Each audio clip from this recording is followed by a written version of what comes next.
Hey, what's up guys? This is Blake from Kiteboarding, and today we're going to be going over our kite looping playlist, learning a new trick called a back roll hand drag nose grab kite loop.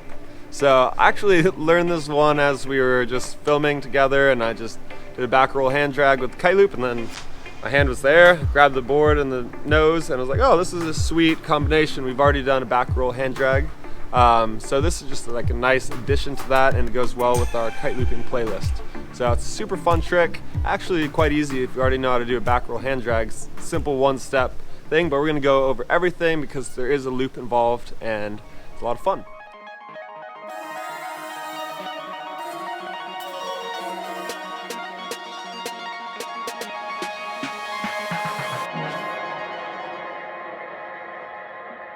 So, don't forget, we actually write all these videos out for you. So if you click that eye icon in the top corner of your screen, you can download a PDF file to have it on your phone or print it out at the beach with you. So in between sessions or before or after, you can check that list out, see exactly every step we have and all the details that go into it.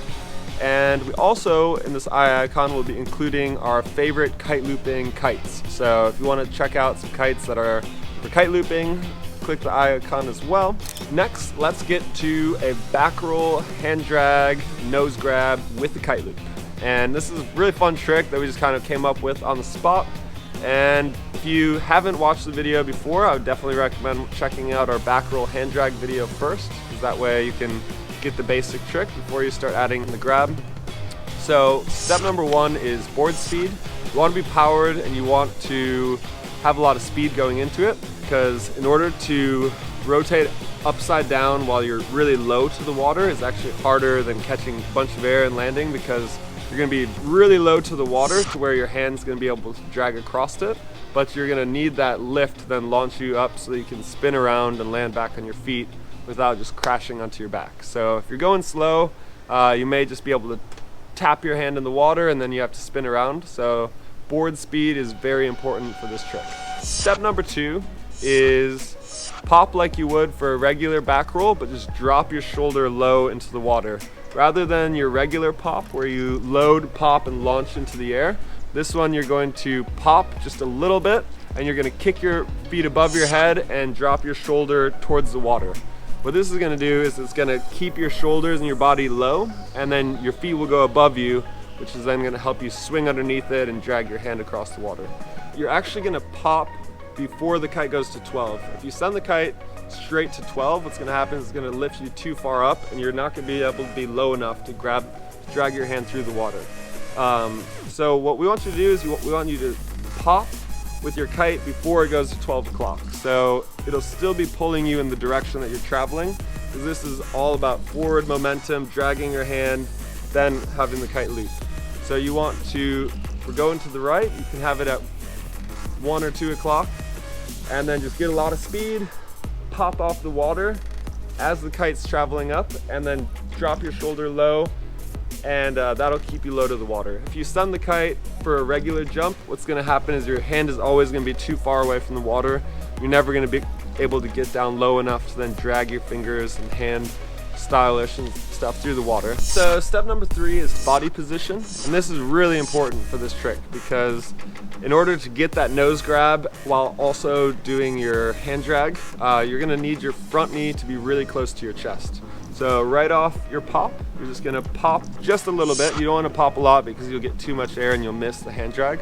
Just a light pop, drop your shoulders back, bring your front knee to your chest like this. That way your nose grab is right there, easy for you to grab. And just keep your back hand on the bar. So we'll go over that more in the next step, which is going to be about the kite.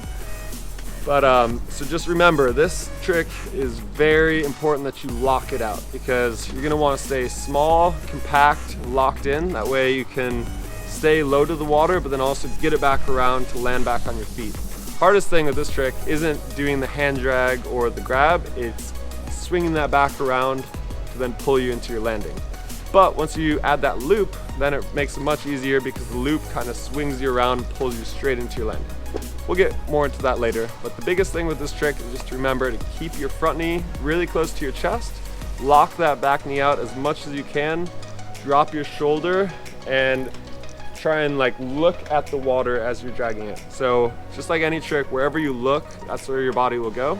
So if you're looking up, then it's gonna be hard. You're probably gonna go up higher. If you look down at the water, then your shoulders and your body will start to drop and the weight will pull you down. So that way you can drag your hand through the water as you're like going forward. And then that loop was gonna be the part that helps spin you around and getting you into your landing and into that final rotation. So quick recap on what to do with your body. Let's say we're riding to the right. You're gonna send your kite like you would for a regular jump, but you're gonna do a really light pop.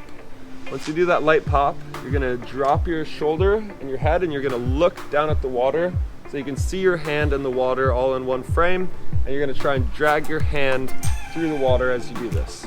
And the important thing about that is like, you don't wanna pop high and look up, you wanna look down at the water so it keeps your body and your center of gravity low.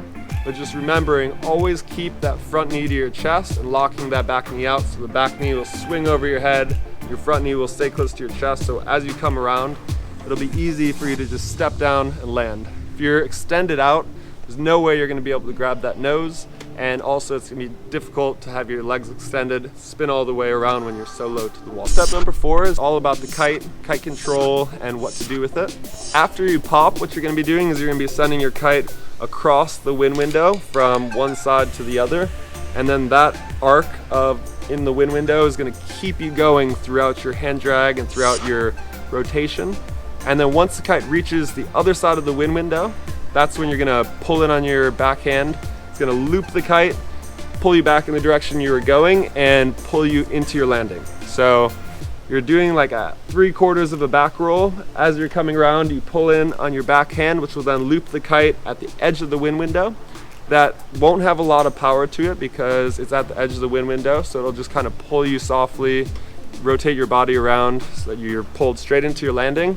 And it is actually really easy because it happens so fast.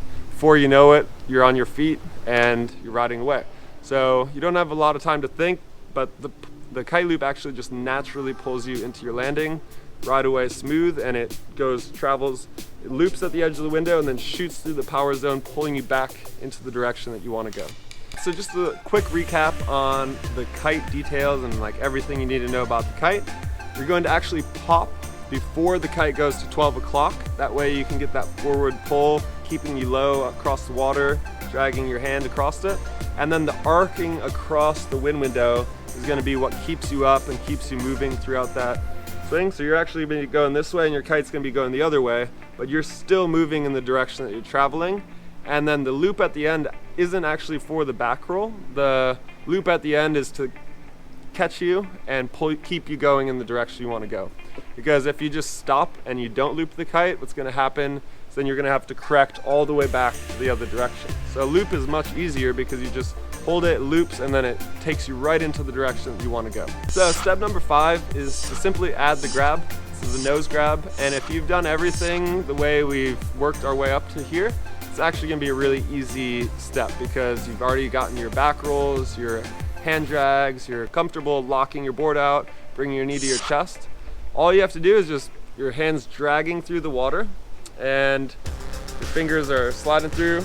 All you do is just halfway through that drag, even if you have a little bit more time, just take your hand off the water and then your knee is right there, so just grab the nose of it, hold it as you come around. That loop is going to pull you through into your landing, and then you let go right before and you just stomp it and ride away. I know I made that sound very easy and it'll take some falling and practicing, but if you just bring that front knee to your chest and lock and tweak out your back foot, the nose of your board is going to be right there. So as long as you're aware of what's going on as you're doing the trick and you're consciously like seeing the board, seeing your hand drag it through the water, all you have to do is think of just taking your hand off from dragging on the water, just grab that nose of your board and just hold it as long as you can until you come around, loop the kite, and land. Basically, as you're coming into your landing, just let it go and it'll just smack down on the water, ride flat, and ride away. And like all of your tricks, everything you do, just make sure to land flat, powered, weight over top of the board, not on an edge. Ride away, pull in on the kite, and the kite loop will just keep you going. So that's it for this trick. Don't forget to click that eye icon. We do spend a lot of time writing these out for you. We have them all detailed written out. You can download the PDF on your phone or print it out and have it at the beach with you. Also, we'll be including a list of kites that we recommend for kite looping, so check that out. And as always, if you like these videos, please give us a thumbs up, subscribe to our channel, and we'll see you next week.